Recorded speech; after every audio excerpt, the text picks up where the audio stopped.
பிசாசெல்லாம் ரொம்ப பெரிய பிரச்சனையெல்லாம் கொடுக்கணும்னு அவசியம் கிடையாது. எடக்கு முடக்க ஒரு 4 வார்த்தையை உங்க வாயில, உங்க வீட்டுல ஒரு 4 வார்த்தை போட்டு விட்டா போதும், முடிஞ்சிச்சு. அவன் போயிடலாம், கிளம்பி வெக்கேஷன் போயிடுவான், அவன் பாட்டுக்கு வரவே மாட்டான் அவங்க பக்கத்து. ஏன்னா நீங்களே அடிச்சு ஒண்ணு இல்லாமக்கி வாழ்க்கையை நாசமாக்கி முடிச்சிருவோம்.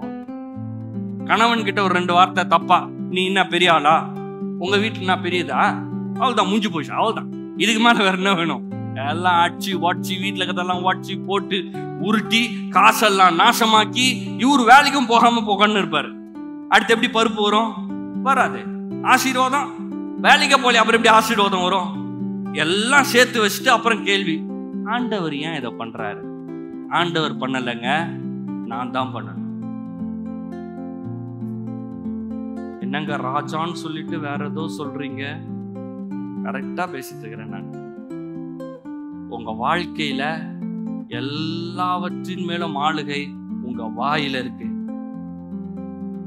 உங்க வாய பிசாசு எப்படி போட்டு வாயில இருந்து வார்த்தைய வெளியே கொண்டு வரலான்னு அவ்வளோ பிரஷரை கொடுப்பான்.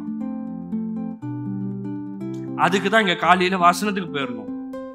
கர்த்தரால் போதிக்கப்பட்டிருக்கிறேன், கர்த்தருடைய ஞானம் இருக்குது, ஆண்டுடைய பிரச்சனை மேல் இருக்குது, தேவ ஞானம் இருக்குது, பரிசுத்தாவினோடு இருக்கிறார், இயேசுவின் ரத்தத்தால் மீட்கப்பட்டவன், நான் தேவனுடைய பிள்ளை, தேவனுடைய குமாரன், பரிசுத்தாவின் நிரப்பப்பட்டிருக்கிறேன், அப்புறம் அந்நிய பாஷை கொஞ்சம் பேசிக்கணும், அப்புறம் திருப்பி வசனத்தை வாசிக்கணும், எல்லாம் போட்டு ரெடி பண்ணிட்டீங்கன்னா அவன் என்ன ப்ரெஷர் குத்தாலும் தெரியுட்டா அவன் பிரச்சனை, இதெல்லாம் அப்படி சிரிச்சுட்டு நம்ம பாட்டுக்கு போயிட்டே இருப்போம். இத பண்ணாம நீங்க கரெக்டா எந்திரிச்சு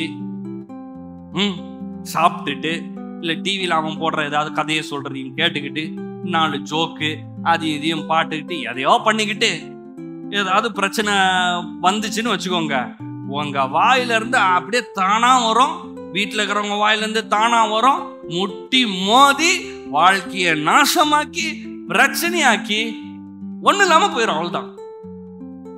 நான் அன்னைக்கு சொல்றவங்க எல்லாருக்கும் சொல்றேன், நீங்க கணவன் மனைவியா இருக்கலாம், பெரியவங்களா இருக்கலாம், தாத்தாவா இருக்கலாம், பாட்டியா இருக்கலாம், இதுக்கு மேல ஒண்ணும் கிடையாது.